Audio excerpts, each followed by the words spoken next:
Hello, everyone, and welcome to the Volunteer Management Standards, Good Practices, and Practical Solutions, segment 1 of 4. What you're going to learn from this volunteer management module? Well, the first thing we want to do is help you understand how you can retain your volunteers and the many ways you can do that through some proactive strategies. So we'll spend some time sharing what we've come to know about some proactive solutions. Hopefully, at the end of this module, you'll be more motivated to apply some of the things that you've learned. We really encourage you to customize what you've learned so that it's going to have increased relevance for your club. Another way of benefiting from this module is you are now, as part of the Ottawa Sport Council, you're part of a community of peers that are likely going through some of the same challenges, as well facing some of the opportunities that you yourself are facing. So we really encourage you to connect with some of your peers if you're facing some of those challenges.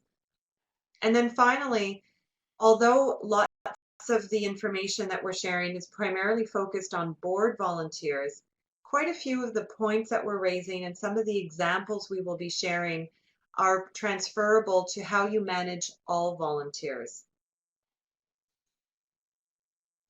In particular, what I'm going to be sharing with you across the 4 segments are going to help you focus your energies on a couple of key aspects of volunteer management. The first is to ensure that the bedrock or the foundation is a solid one for your volunteers to contribute. And that means that you've got the right policies in place. We will unpack that in a moment. Second to that is clarity of roles and responsibility, not only between the board and if you have staff, but also between those volunteers who step up to become a board member and those volunteers who are more focused on the management or the daily operations of the organization.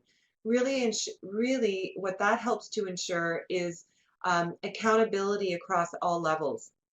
Then we're going to focus a little bit more on what does it mean to be accountable as a board member. I'll share some good practices that I've come to learn over the last few decades. An incredibly important aspect of your volunteer management responsibilities is to ensure that you recruit the right people and that you have those people sitting in the right place on the bus. If you don't have the right people moving in the right direction, you're going to get tension and you're going to get conflict. And so along with recruitment strategies, I'll be speaking about the importance of orientation. Finally, in my opinion, we move in the direction that we're being monitored and evaluation. So a critical component of that is ensuring that we have some mechanisms in place to monitor the performance of the various volunteers that are connected to your organization. And then the cherry on the top is, how do we say thank you? How do we show our appreciation and gratitude to the volunteers who are contributing for the benefit of your organization? So that's what this module is going to uncover, and we're going to do that in a series of segments. In addition to helping you understand how best we can honor and express gratitude and ensure we've got the right volunteers, doing the right thing on behalf of the organization, this module is going to help you reach club excellence standards related to people policies, roles and responsibilities, accountability, recruitment and orientation, as well as performance management. So for those who are interested in learning about club excellence, you have the means to do so. So the first segment is going to be focused on policies. Now, before I have some of you running out the door because it may not be your favorite thing in the world, let me suggest that your policies is part of your foundational framework. And just like a home, if you have cracks in that foundational framework, you're likely going to have some increased challenges. So really important that you do some of the hard work first and you ensure that your policy framework. So like anything, it starts with good policies. And what I mean by that is consider your policies as your framework for your home. So just like you want to ensure that you have a really solid foundation for your home before you erect the walls and start putting paintings on them. You really want to make sure that your policy house is in order. So keep in mind a couple of really critical aspects. The first is that you want to focus on what are the minimal legal requirements in order for me to be able to open up my club doors. In Ontario, we have a couple of really important ones that are legal requirements, and those would be the OH&S, so the Occupational Health and Safety Act, which requires employers to have certain things in place, as well as the Accessibility for Ontarians with a Disability Act. And so there's many requirements that are involved in that in order to meet the minimum legal standings required by law. We encourage you to become really familiar with those in case you aren't. A couple of resources that you can review. You can Google OHS&A and find out more about what those requirements are. You can also visit www.sportlaw.ca, and under the published writings, there's a number of different articles that you can read that are written for sport organizations that will help you familiarize yourself on those two requirements. For those organizations, for those clubs that have employees, you must meet the standards that are clearly articulated in the Employment Standards Act. So a lot of things in terms of safe environment, holiday time, that sort of thing. So for those who have employees, you want to make sure that you're up to speed on that. And then we have another component that perhaps isn't as well known, and those are what we call established practices. So a couple of examples to share with you on this module. The first is something called the 2 deep rule. So 2 deep, or the rule of 3, what does that mean? In a couple of decades ago, actually, Hockey Canada started this philosophy of wanting to ensure that the minors, or the people who were vulnerable, so athletes, were never alone in a room with an adult. And what that does is it helps to protect both the athlete as well as the coach or the adult. And so over time, in hockey, for example, it's become an established practice. In the last 4 or 5 years, we've seen a shift where it's extended beyond hockey, and now more and more national sport organizations, provincial sport organizations, and we would encourage clubs to be using this established practice to ensure the safety and security and well-being of both the athletes and the adults in charge of the athletes. So if, for instance, your club doesn't have that rule of 3, or the 2 deep rule, you are at risk, because most other organizations around you have started to adopt this as a common practice. And in the rule of law, what becomes a standardized practice, you're now being held accountable to that level, even though it's not a legally required norm. And so you're going to want to think about, what are we doing to ensure the safety and security of our charges of our athletes, and what are the other clubs doing? And if you're finding that there's a number of them that have started to move in a certain direction, then it becomes an established practice and you are being held to that standard. Another example would be the concussion policy and the ways in which we're tracking concussions, and the return to play protocol that's now increasingly become standardized practice in other organizations. So there's another example for you to consider.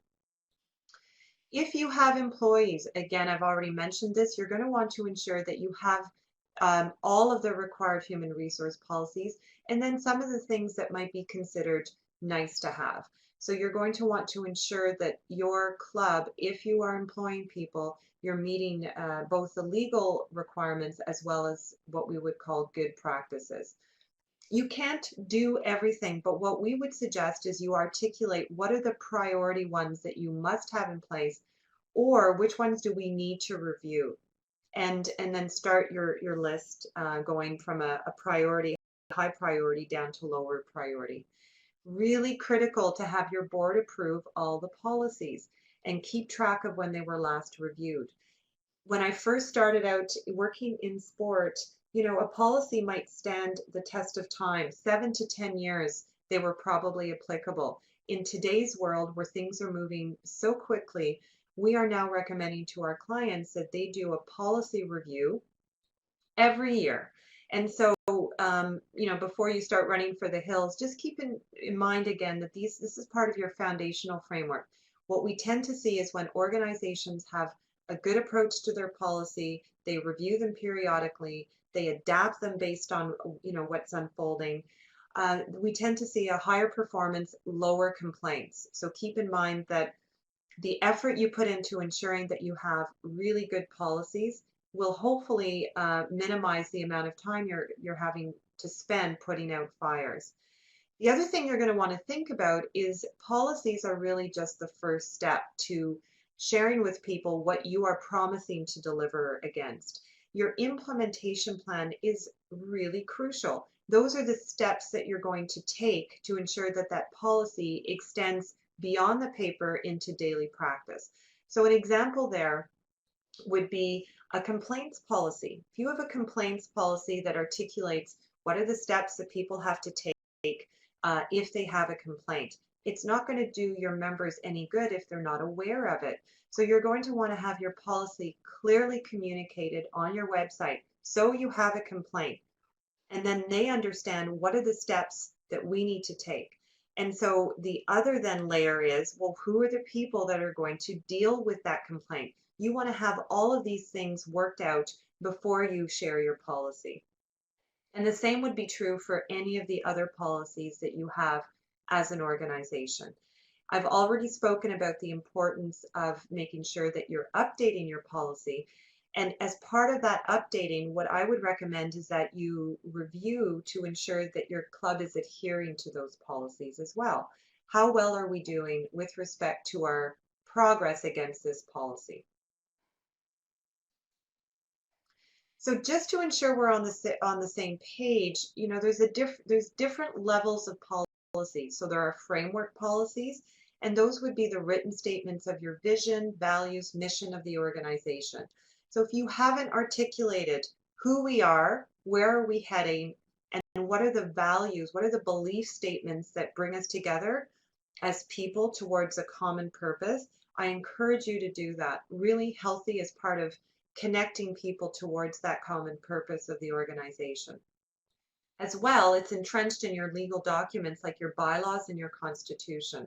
So really important to go back to your foundational statements. The governance policies are really described as the legal documents relating to the incorporation of the organization. So that would be things like the role of the board, the duties of the board, any staff, committees, volunteers. How do you award and revoke privileges? How do you resolve disputes? So those would be the kinds of policies that would fall under governance policies.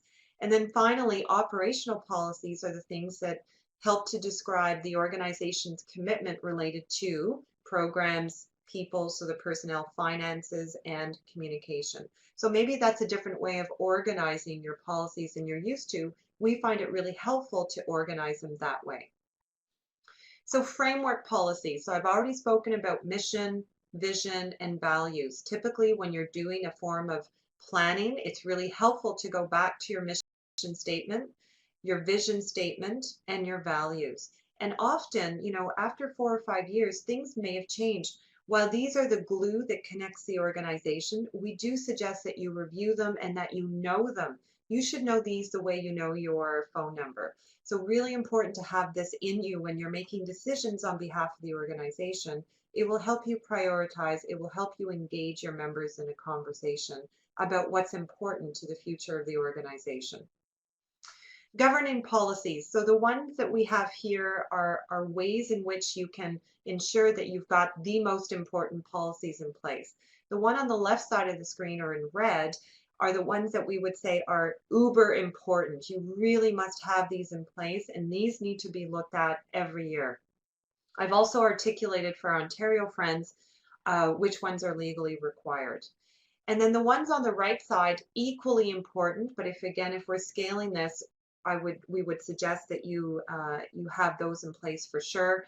But they could come after you've got the left side of the screen resolved. And then finally, your operational policies. Really important to ensure that you've got some operational policies in place and that you've clearly articulated these. So these are some examples of ones, and for those of you who are, curious about transgendered policies and concussion policies, social media policies, because you don't have those available to you, you can go to our website at www.sportlaw.ca as well as sportottawa.ca, their website, and there's a hyperlink here for you to learn more about the kinds of policies that are required. And again, the work that you do here, the heavy lifting that you do, the back end of the of the work that you do is going to help you hopefully shave off quite a bit of time in dealing with conflict, and hopefully helps you prevent conflict.